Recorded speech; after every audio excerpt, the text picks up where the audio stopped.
itu aja. Iya, belajarnya hafal Quran, ya belajar ilmu agama, ya diniyah, ilmu diniyah, ilmu din. Mau tanya, syaratnya apa? Syaratnya cuma bisa ngaji, lancar ngaji. Oh, pede kami, ya, karena kami merasa pada bagus ngaji kami tadi. Insya Allah. Ketika tes minazur namanya itu, ya kami ngaji. Ketika pengumuman besoknya kami lihat di papan pengumuman, masya Allah, ya nama kami dari kurang lebih 73 kalau nggak salah yang ikut tes tahfiz itu, nama kami paling terakhir, Pak.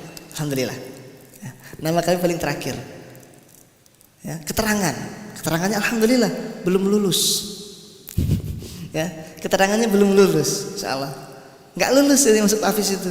Mau masuk SMA IPA udah tutup, masuk tahfiz nggak keterima, otomatis kami harus pulang kampung, karena nggak diterima di pondok, otomatis harus pulang kampung. Tapi alhamdulillah benar, ya kata Rasulullah itu, may yuridillahu khairan, barang siapa yang Allah hendaki dalam kebaikan, yufaqihu fiddin, Allah akan fahamkan perkara agama, Allah akan permudah jalan untuk menuntut ilmu agama. Ada salah satu ustaz disamperin sama ustaz tadi, ya. Kami baru keluar dari WC, kami ingat WC sebelah kiri paling ujung di WC masjid itu, kami nangis. Keluar dari WC mata masih sembab. Ustaz itu nanya, Dek, dipanggil. Habis nangis ya, udah tahu nangis masih nanya. Ya, udah tahu nangis masih nanya. Tanya lagi, kenapa nangis? Nggak lulus ya? Oh ngenyek ustaz ini, ya, ngampui ustaz ini. Kalau bukan ustaz lah dijewer kupingnya. Ya. Lah tahu kita nangis ditanya. Lah tahu kita tidak lulus masih diolok ibu loh. Iya Pak, tidak lulus. Kamu dari mana asalnya? Oh dari Morodo aku Selatan. Mau pulang kapan katanya? Ya Allah. Kan nggak lulus, harus pulang ke kampung. Sedangkan ibu bapak menaruh harapan besar kepada kami. Sedangkan kami nggak lulus. Mau apa yang kami omong dengan orang tua kami di sana? Alhamdulillah Ustadz itu mungkin ya mengambil sisi baiknya dari kami, ya. Katanya, tapi kamu yakin nggak masuk tahfiz katanya? Insya Allah Ustadz. Kalau kamu yakin, kamu sungguh-sungguh dong katanya. Jangan banyak main-main. Kamu janji dulu sama Ustadz. Insya Allah kamu janji lulus pondok pesantren harus selesai hafalan Quran 30 juz. Insya Allah kata kami. Oke katanya. Ustadz terima. Diterima. Alhamdulillah. Ya. Yang nggak lulus itu ada sekitar 10 orang. Yang diterima cuma kami. Tapi dengan syarat kata Ustadz tadi. Apa Ustadz syaratnya? Teman-teman kamu main, teman-teman kamu istirahat, kamu belajar ke rumah di privat tanpa bayar. Belajar dari Iqra 1, A, I, U, Ba, Babi, Bu, Bab selama 6 bulan full, insyaallah. Teman-teman selama 6 bulan 1 semester kelas 1 SMA, ketika pulang ke kampung bawa bukti hafalan. Orang tuanya ada yang 5 juz, ada yang 10 juz. Kami belum bawa apa-apa. Pulang ke rumah ditanya sama ibu, "Nak, ada berapa hafalannya?" Insyaallah. Sakit di situ. Udah berapa hafalannya nak? Kamu belum punya hafalan, baru bisa ngaji bu. Insyaallah. Ya. Jadi 6 bulan baru belajar ngaji. Iya. Insyaallah. Kapan ngafalnya? Insyaallah nanti semester 2. Dan di situ kami berkeyakinan, insyaallah kami nggak akan pulang dan nggak akan setor ke orang tua kami kecuali dengan satu kabar gembira bahwa kami telah selesai menghafal Al-Quran 30 juz. Balik kami ke pondok, rasanya susah menghafal Quran tuh, karena baru bisa ngaji. Menghafal satu halaman tuh seminggu menghafalnya, sejam hilangnya. Udah seminggu hafal, setor, sejam dari situ hilang lagi di otak. Astagfirullahaladzim. Ngapalnya 1 minggu, salaman hilangnya 1 jam. Nanya sama Ustadz, kayak gimana sih ngafal Al-Quran? Apa jawaban Ustadz tadi? Sudah, ngafal Al-Quran tuh gampang sih, mudah. Gitu dengan kesungguhan nanya ke Ustadz tadi, pengen dapat jawaban yang benar-benar bisa membuat kita plong. Tapi jawaban Ustadz tadi apa? Mudah katanya. Kalau bukan Ustadz lah diterjang nih. Karena Ustadz, nanya juga ke kakak kelas, Kak, cak mana ngafal Quran? Kak, gimana ngafal Quran? Jawaban kakak juga simpel, mudah katanya. Jadi kami merenung dari setiap orang yang kami tanya, jawabannya cuma satu, itu mudah katanya. Pas tahajud, kami berdoa kepada Allah, ya Allah, kalau emang Engkau menghendaki kami untuk menjadi hafiz Quran, tolong bimbing kami dalam menghafal Al-Quran, mudahkan kami dalam menghafal Al-Quran. Kalau memang Engkau mengizinkan aku hamba menjadi seorang hafiz Quran, ya, sambil menangis cucuran air mata pas tahajud itu, sambil mengingat orang tua juga, ya, ambil Al-Quran. Ini buka Al-Quran random demi Allah, wallahi kami katakan random buka Al-Quran ini, kami buka, asal buka baik ketemu ayat ini. Al-Qamar ayat 17 saat itu, ya, ayat 17 saja yang kami tahu saat itu. Kami tanya dengan Syekh Mahmud Al-Hanif Asy-Syarif dari Mesir, Syekh, apa maksud ayat ini? Karena saya itu bisa bahasa Indonesia juga. Kata Syekh, inilah jaminan menghafal Quran itu mudah katanya. Oh, jadi yang saya tangkap dari Syekh itu, kita rubah mindset kita. Alhamdulillah setelah kami rubah mindset kami, Pak, alhamdulillah masuk hafal Al-Quran. Kami pernah coba 1 hari 1 malam nggak tidur itu sebenarnya, ya, itu alhamdulillah 1 juz, ya, masuk. Dan alhamdulillah kami selesai menghafal Al-Quran 1 tahun 7 bulan 3 hari 1 malam, tas selesai. Di situ kami telepon orang tua, kami nggak pulang, karena janji kami di awal, kami nggak akan pulang sebelum apa? Sebelum kami memberikan satu kabar gembira kepada ibu kami, kepada orang tua kami. Oh, telepon, Bu. Nah, alhamdulillah selesai hafalan. Ibu diundang ke pondok pesantren.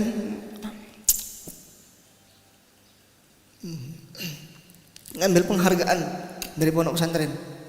Bahwasanya kami di antara alumni Al-Fatah Lampung, Tahfiz Al-Fatah Lampung itu, dari angkatan pertama sampai angkatan kami terakhir kemarin, alhamdulillah, bukan maksud sombong atau apa Bapak sekalian, ya, yang tadinya kami nggak ada basic karena pondok, bahkan terancam untuk pulang dari pondok karena nggak lulus tahfiz tadi, alhamdulillah dapat gelar, dapat penghargaan sebagai santri dari angkatan pertama sampai angkatan kami kemarin sampai sekarang, bahkan santri yang tercepat menghafal Al-Quran. Karena dalam jangka 1 tahun 7 bulan 3 hari 1 malam, ibu ditelepon.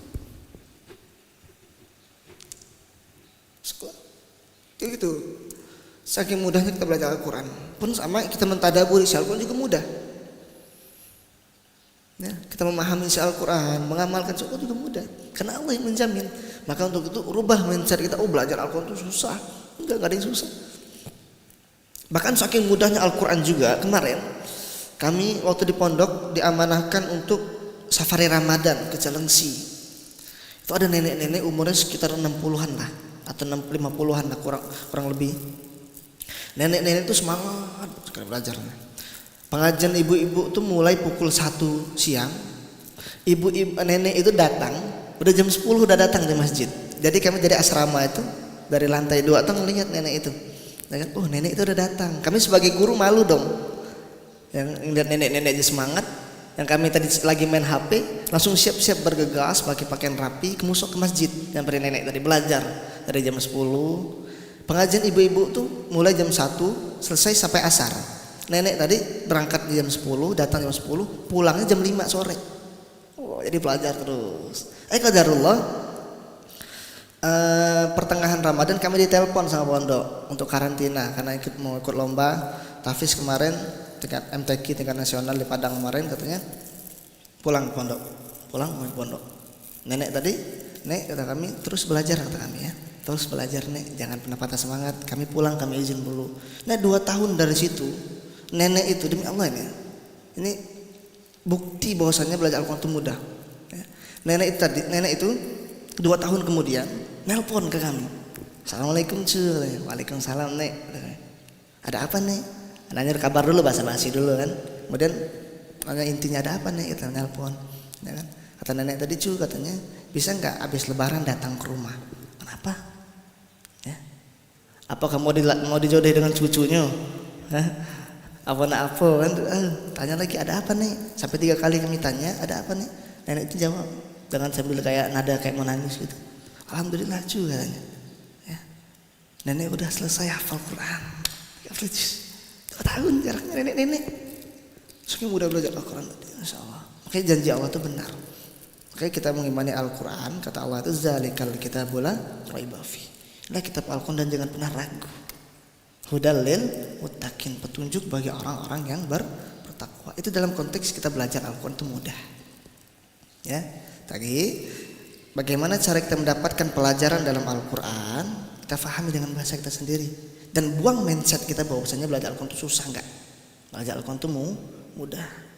Ya. Kalau kami sering sampaikan ke santri itu, enggak ada anak yang bodoh dan enggak ada anak yang pintar. Enggak ada santri yang bodoh, enggak ada santri yang pintar. Yang ada itu hanya santri yang malas dan hanya santri yang rajin. Itu aja.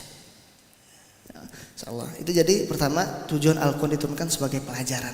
Insyaallah. Kemudian yang kedua dalam Quran surah Yunus ayat 57 tadi, penyembuh bagi penyakit yang ada dalam badan manusia. Syifa. Makanya Allah berfirman dalam Quran surah Al-Isra ayat ke-81 itu, ya. Wa nunazzilu minal Qur'an ma huwa syifaa'un wa rahmatul lil mu'minin. Al-Qur'an itu sebagai sifat penyembuh bagi penyakit dalam badan manusia. Dan enggak bisa kita pungkiri, jamaah sekalian, ikhwan dan akhwat sekalian, dalam diri kita, sealim-alim apapun kita pasti punya penyakit, entah itu besar, entah itu kecil. Ya. Dan dengan adanya Al-Qur'an ditendang semua itu. Makanya kami sering sampaikan, Al-Qur'an itu obat yang gratis tanpa overdosis. Dari ayat ini tadi, penyembuh bagi penyakit yang ada dalam manusia. Kita selama ini sering iri, dibantah di Al-Qur'an. Enggak boleh iri, enggak boleh dengki, enggak boleh saling gibah. Ya, kalau kita belajar di Al-Qur'an. Kami dulu sebelum bergabung di Pondok Pesantren Tadabbur Al-Qur'an ini, kami sering jadi imam di Masjid Al-Karimah Sako juga. Suatu ketika kami itu jadi digantikan posisi imam kami. Ada orang baru datang. Kami masih ada di situ juga. Cuman dia terus yang jadi imam. Mau mulai kami cari-cari kesalahan dia. Kata kami ngomong ke ketua masjidnya tadi, Pak, nggak bagus imam itu Pak, kata kami. Ya, kenapa? Kurang dengung. Nah, kurang ingkuntum ta'lamun. Kurang dengung, nadanya kurang. Nah, kan? Ini kurang panjang, kurang harokat. Kami cari-cari kesalahan-kesalahannya. Karena apa? Ya. Karena kami belum paham Al-Qur'an, cuma sekedar hafal. Cuma megang deh Al-Qur'an itu. Seperti enggak paham. Itu dibantah di Al-Qur'an surah Al-Hujurat itu ya, ayat ke-11 sampai dengan 12 itu. Jangan cari-cari kesalahan orang lain. Wala tajassasu. Ya. Itu kali dibantah Al-Qur'an. Setelah kami belajar Al-Qur'an, di tadabbur Al-Qur'an ini insyaallah. Oh, selama ini banyak salah kami. Cuma dijadikan ajang apa? Ajang unjuk diri bae hafalan kami selama ini. Insyaallah. Ya. Itu artinya kita bahagia ada orang menggantikan posisi kita. Seperti itu. Insyaallah. Jadi selama ini ya hafal dibawa terus, cuman enggak diamalkan, enggak difahami. Setelah difahami, oh seperti itu, enggak boleh ternyata. Banyak kehidupan sekarang seperti itu. Mohon maaf, banyak ustaz-ustaz saling menyalahkan, saling menghinakan satu sama lain. Sedangkan kata Allah, fala tuzakku anfusakum, kan dalam surah An-Najm ayat 32 itu. Janganlah kalian merasa paling benar sendiri, jangan merasa paling hebat sendiri, jangan merasa paling sok suci sendiri. Karena kata Allah, huwa a'lamu bimanittaqwa, cuma dia Allah yang lebih tahu siapa yang lebih bertakwa di antara kita. Insyaallah. Oh, ternyata kalau belajar Al-Qur'an itu ternyata berbalik semua kehidupan kita ini. Ya, berbalik semua kehidupan kita ini. Kalau kita mau pelajari isi Al-Qur'an. Makanya bagaimana cara kita belajar Al-Qur'an tadi baca Arabnya juga baca, pahala. Tapi jangan lupakan tujuan Al-Qur'an itu sebagai pelajaran, petunjuk bagi orang-orang yang bertakwa. Bagaimana mungkin kita bisa mendapatkan petunjuk kalau kita nggak memahami secara bahasa kita sendiri? Apakah bisa kita baca Arabnya selama baca Arab terus paham kita isi Al-Qur'an? Mohon maaf, kami sendiri pun kurang paham, kurang bisa memahami maknanya.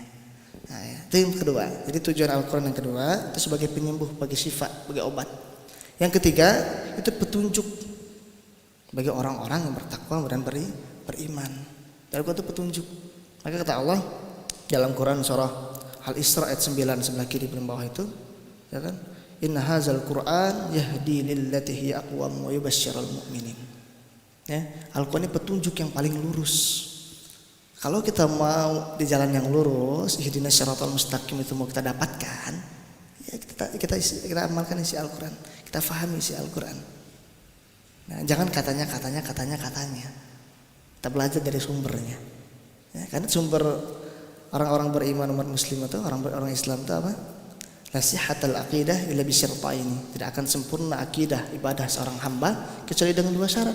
Kitabun minallah was sunnatu Rasulillah sallallahu alaihi wasallam. Kitab dari Allah dan sunnah contoh dari Rasulullah sallallahu alaihi wasallam. Insyaallah. Ya. Jadi 3 tujuan Al-Qur'an. Yang pertama sebagai pelajaran. Kedua sebagai obat. Yang ketiga sebagai petunjuk dalam hidup kita. Ya. Maka Allah berfirman itu zalikal kitabul la raiba fi hudal lil muttaqin. Langsung Allah jelaskan siapa orang bertakwa itu ayat ketiganya. Allazina yu'minuna bil ghaib wa yuqimunas shalah sampai ayat kelimanya. Ayat ke-6 sampai ke-7-nya menjelaskan tentang orang-orang kafir. Ayat 8 sampai dengan ayat 19-nya menjelaskan tentang orang-orang munafik. Jadi dari Al-Baqarah 1 sampai 19 saja sudah kita dapatkan 3 golongan manusia. Ada manusia pertama muslim bertakwa, kedua manusia kafir, yang ketiga manusia munafik. Tadi ada 3. Jadi kategori manusia itu ada 3. Bertakwa, kafir ataupun ingkar, yang ketiga munafik. Dari ayat itu bisa kita pahami, insyaallah. Kalau kita mau memahami isi Al-Qur'an. Nah, kemudian sebelum kami tutup, ya kan, ada satu ayat dalam Quran surah Al-Jumu'ah ayat kelima itu. Ini ayat ini sebenarnya tamparan keras bagi kami dan bagi orang-orang yang menyadari, tapi kami hukumi kepada diri kami ayat ini. Kata Allah, perumpamaan orang-orang yang membawa Taurat. Maaf, kitab itu sekali lagi kami katakan bukan cuma Taurat. Ada Injil, ada Zabur dan termasuk Al-Qur'an. Mereka tidak membawanya dalam artian mereka tidak mengamalkannya, tidak memahaminya. Adalah seperti perumpamaan keledai yang membawa kitab-kitab yang tebal. Maaf, selama ini lulus pondok pesantren, kami juga pengabdian pertama di Kalimantan, di Cilengsi, terus juga di Medan juga, di Lampung juga, kemudian terakhir setahun di Al-Fatah Muba, Musi Banyuasin, bangun pondok pesantren tahfiz di situ. Di Desa Terusan, Kecamatan Sangadesa. Jadi ada toke minyak, ngasih lahan, masih hutan, nah, dikasihkan kepada kami. Kan, untuk bangun pondok pesantren. Alhamdulillah udah berjalan sekarang. Udah 2 tahun khusus untuk anak-anak yang putus sekolah. Nah, di situ. Selama ini kami bawa Al-Qur'an tuh, tidur kami bawa Al-Qur'an, main kami bawa, makan kami bawa, kemana-mana kami bawa Al-Qur'an. Cuman kami nggak paham, kami nggak mengamalkan. Selama ini kami merasa keren. Kalau dilihat orang, oh Ustaz, hafiz Quran 13 juz maju jadi imam. Masya Allah. Dengan bangganya berdiri depan jamaah. Ustaz, ada lomba ini. Ustaz, jadi ini. Ustaz, jadi ini. Tadi dengan Al-Quran tadi. Ya. Nah, tapi ketika kami pahami ayat ini waktu baru masuk di pondok pesantren Tadabbur Quran ini, keren itu di hadapan manusia ternyata, tapi di hadapan Allah itu buruk. Seperti keledai yang membawa kitab yang tebal. Nauzubillah min dzalik. Ya. Diperumpamakan seperti keledai kami. Kami nggak menghukum yang lain ya, kami menghukum diri kami pribadi. Tinggal kesadaran kita saja. Ya. Jadi selama ini kami cuman mau cak keledai. Mohon maaf, kalau kita punya keledai, ikat di punggung keledai itu kitab, ikat. Apakah keledai itu tahu apa yang dibawa? Nggak tahu. Apakah keledai itu tahu mau dibawa kemana? Nggak tahu. Sama kayak kami juga dulu. Hafal Quran sudah di otak. Tapi kami nggak tahu apa isi Al-Quran itu. Dan yang kedua, kami nggak tahu mau dibawa kemana Al-Quran ini, atau hanya untuk sekedar unjuk diri di hadapan manusia untuk duniawi saja. Ternyata enggak. Tamparan keras ayat ini bagi kami. Ya, tamparan keras ayat ini bagi kami. Ya. Karena kami nggak menghujat para hafiz yang lain, tapi kami menghujat kami. Ya, mungkin hafiz yang lain lebih baik daripada kami karena pemahamannya. Karena kata Allah itu nanti, ya, ada 3 golongan pewaris Al-Quran. Ada 3 golongan. Di mana Allah berfirman dalam Quran surah Fatir nomor 35 ayat 32 sebelah kiri paling atas itu. Ya, 35 ayat 32. Quran surah Fatir 35-32. Bisa dibuka? Kasih yang bawa Al-Quran, yang bawa HP. Allah berfirman, A'udzubillahi minasyaitonir rajim. Tsumma awrasnal kitaba alladhina istafayna min ibadina Faminhum zalimun li nafsi wa minhum muqtasid wa minhum sabiqun bil khairati bi idznillah. Dzalika huwal fadlul kabir. Kemudian kitab itu kami wariskan kepada orang-orang yang kami pilih di antara hamba-hamba kami. Yang pertama, golongan pertama, faminhum zalimun li nafsi, mereka yang zalim. Kemudian yang kedua, faminhum muqtasid wa minhum muqtasid, mereka setengah-setengah, golongan setengah-setengah, pertengahan. Kemudian yang ketiga, yang lebih baik, wa minhum sabiqum bil khairati bi idznillah, ya kan? Dan mereka yang lebih dahulu berbuat kebaikan dengan Al-Quran, mereka yang faham akan Al-Quran. Ada tiga pewaris Al-Quran. Yang pertama yang zalim. Zalim itu apa? Zalim itu kan tidak menempatkan sesuatu pada tempatnya. Contoh semisal kan kita mau minum tapi minum pakai gayung, itu kan zalim namanya. Lah minum kan pakai gelas, kita minum pakai gayung, mandi pakai gelas, zalim itu. Karena nggak menempatkan sesuatu pada tempatnya. Sama kayak Al-Quran. Al-Quran tadi kata Allah sebagai apa? Pelajaran, petunjuk, penyembuh bagi penyakit dalam dada manusia. Tapi kita nggak belajar itu. Cuman mohon maaf, sibuk baca saja. Itu zalim namanya. Karena konteks Al-Quran tadi kan, Al-Quran itu nggak layak disairkan. Jangan cuma sibuk jadikan bacaan. Mohon maaf, bukan berarti salah baca Al-Quran itu ya, mohon maaf, bukan. Tapi tujuan inti dari Al-Quran sebagai pelajaran. Bukan berarti kami, kata Ustaz itu nggak usah baca Arabnya, bagus baca Arabnya. Kami ulangin sekali lagi ya, baca Arabnya dapat pahala, baca Arabnya dapat pelajaran, insyaallah, dapat pemahaman, bisa kita amalkan dalam kehidupan sehari-hari. Ya, jadi pertama itu yang zalim, mereka yang nggak menempatkan Al-Quran ini sesuai pada fitrahnya. Ya. Kata Allah kan jangan jadikan syair aja, pelajari si Al-Quran nih, dengan bahasa kamu sendiri, insyaallah. Jadi selama ini kami zalim. Ya. Makanya dia ini berkorelasi dengan Quran surah Al-Jumu'ah ayat kelima tadi. Ya kan? Diperumpamakan seperti keledai yang membawa kitab yang tebal, ayat selanjutnya, dan mereka itulah orang-orang yang mendustakan ayat-ayat Allah, pendusta.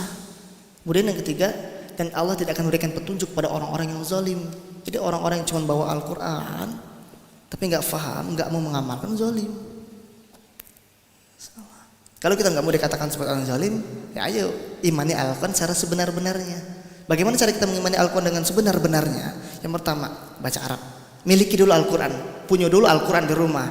Tak kado kita nak beriman dengan Al-Quran, tak kati rumah di Al-Quran, di Al-Quran di rumah.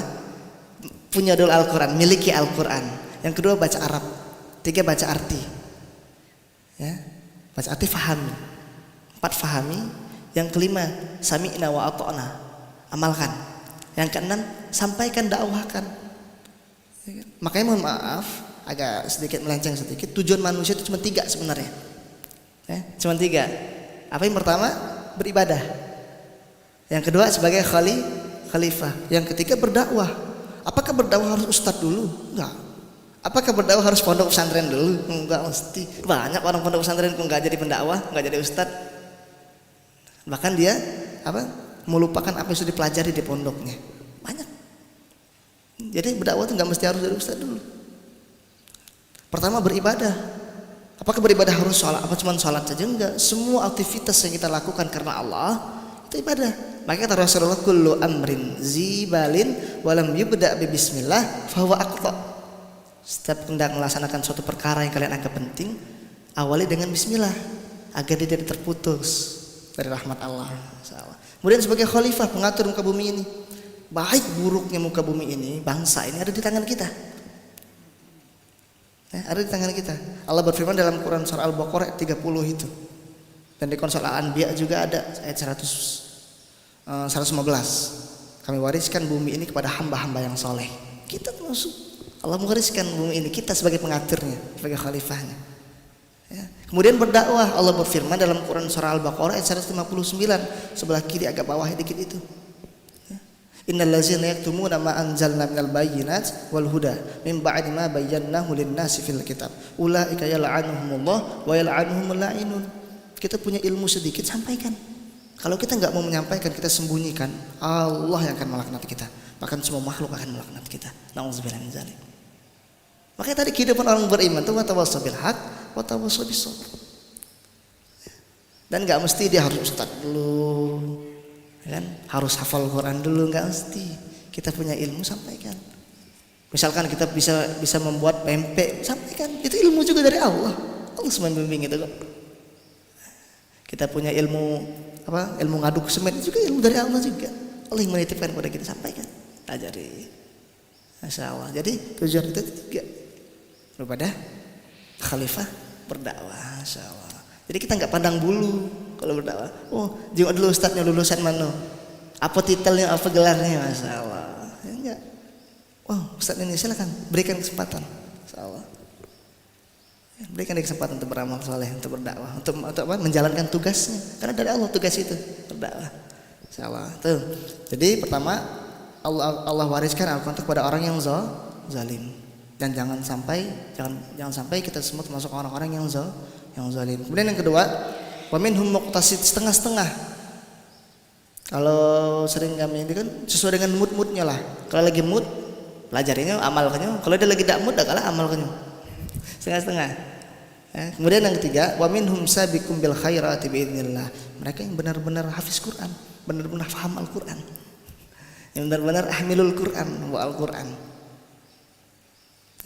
Yang benar-benar mengamalkan isi Al-Quran. Insyaallah. Tergantung kita.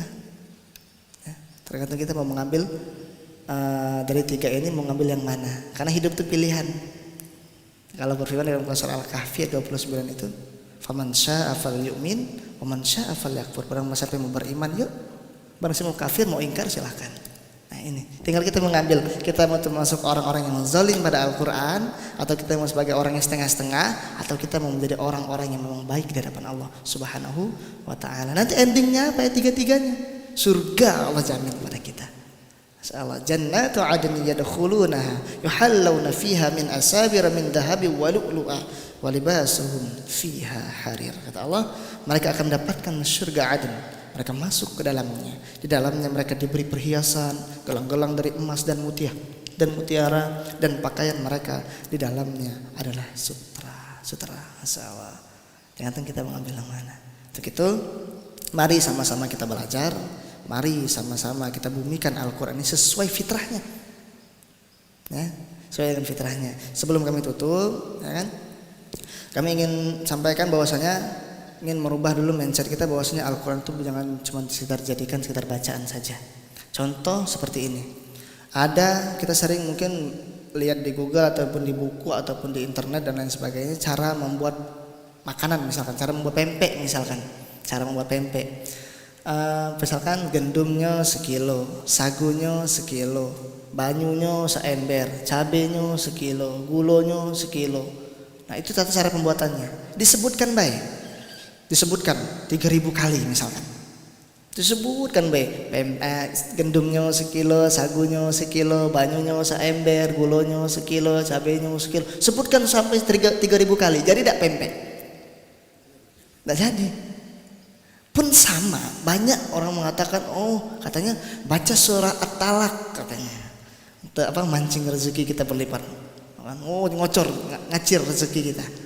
Ayat 2 sampai 3 itu baca terus, pagi 15 kali, sore 15 kali, baca tok. Cuman baca baca terus. Tapi enggak diamalkan, enggak diaplikasikan ayat tadi. Sedangkan di At-Talaq itu kan kata Allah kan bertakwa dulu, baru wayarzuqhu min haitsu la yahtasib. Allah berikan rezeki dari arah yang tidak disangka-sangka. Bagaimana wujud takwa itu? Ada di Al-Qur'an. Surah Al-Baqarah ayat 2 sampai 5 itu kan. Allazina yu'minuna bil ghaib wa yuqimunas shalah wa mimma razaqnahum yunfiqun walladzina yu'minuna bima unzila ilaika wa ma unzila min qablik. Pertama, beriman pada yang gaib. Bagaimana dulu beriman pada yang gaib? Buka ayatnya. Ada cara spiritual, wa ma khalaqtul jinna wal insa illa liya'budun. Secara sosial kita berbagi dengan sesama. Itu cara beriman. Kemudian wa yuqimunas shalah, mendirikan salat. Bagaimana dulu konteks salatnya? Seperti apa yang Allah inginkan. Jadi enggak cuma dibaca aja At-Talaq tadi.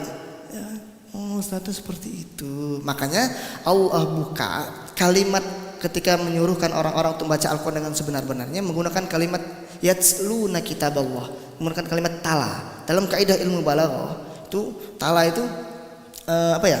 Yatsluna kitaballah itu beda dengan ikra. Kalau ikra cuma sekedar membaca dalam sedikit konteks, ya, qira'a, baca. Tapi kalau yatslu, tala yatslu itu kalau mau diterjemahkan secara dalam, secara bahasanya, itu bukan cuma baca Arabnya baik, ya kan? Tapi pasti diamalkan dalam kehidupan sehari-hari. Itu bedanya. Makanya bahasa Al-Quran itu bahasa yang begitu luar biasa kalau mau kita pelajari. Insyaallah. Ya, jadi itu maksud kami.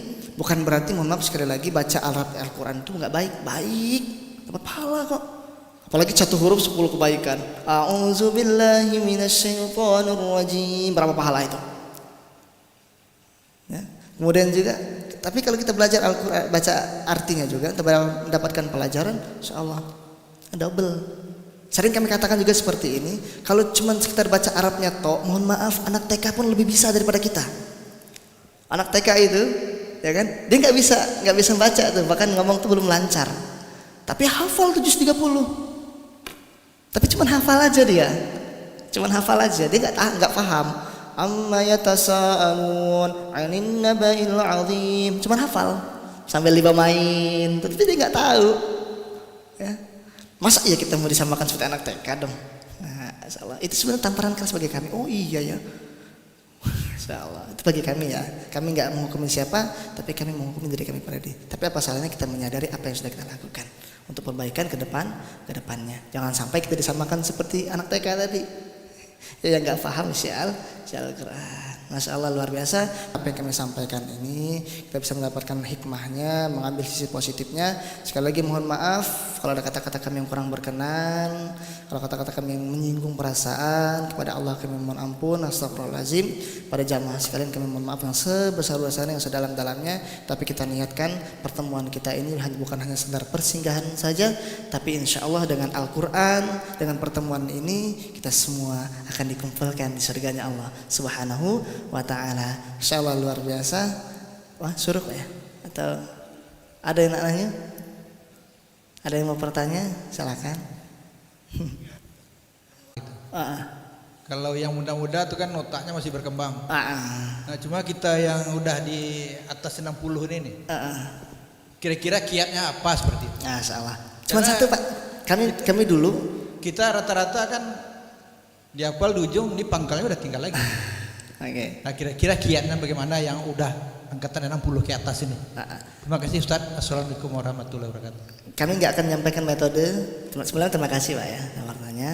Tapi dengan izin Allah kami mencoba jawab, ya kan? Bismillah, Bismillahirrahmanirrahim.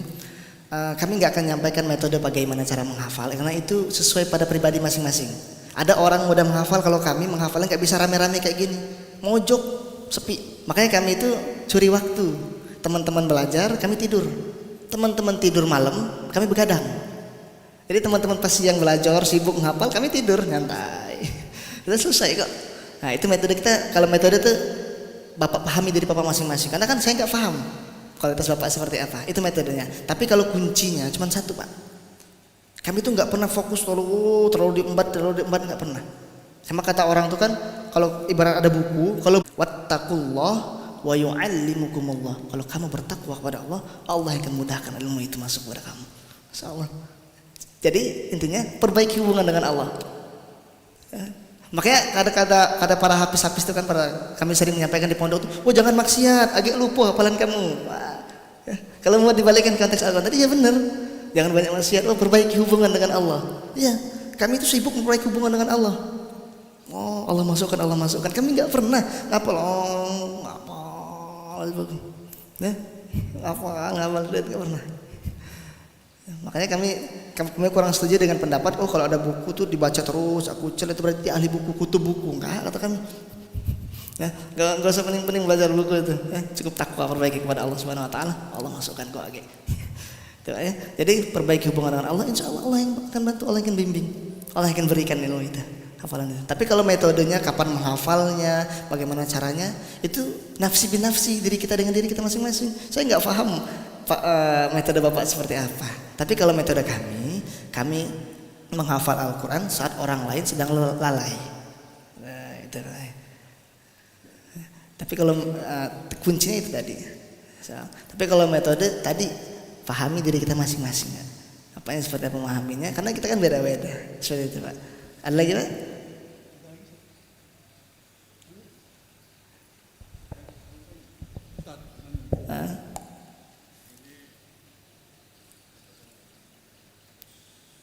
Tes satu. Ini dah baca gitu, tahu artinya, tapi tak perlu hafal Al-Quran. Tapi kalau mengamalkannya, paten misalnya ada seorang yang ngamalkannya bagus dia ngamal, tapi dengan Qurannya dia tak perlu hafal, tak perlu anu, tapi dia tahu artinya baik. Tahu artinya baik. Mana itu kira-kira?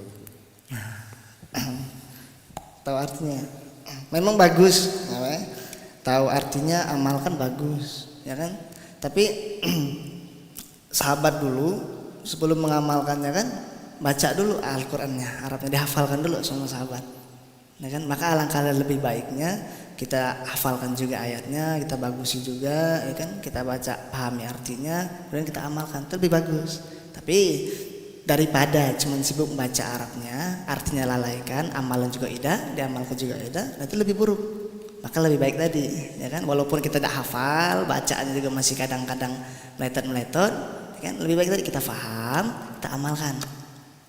Nah ya, nasa, tuh, apa ya? Ada lagi yang mau tanya Pak? Sebelum kita ditutup, tanya, cukup? Cukup, kita tutup. Subhanakallahumma wa bihamdika asyhadu an la ilaha illa anta astaghfiruka wa atubu ilaik. Jazakumullahu khairan katsiran wal 'afwa minkum. Akhiru da'watana, assalamu alaikum warahmatullahi wabarakatuh.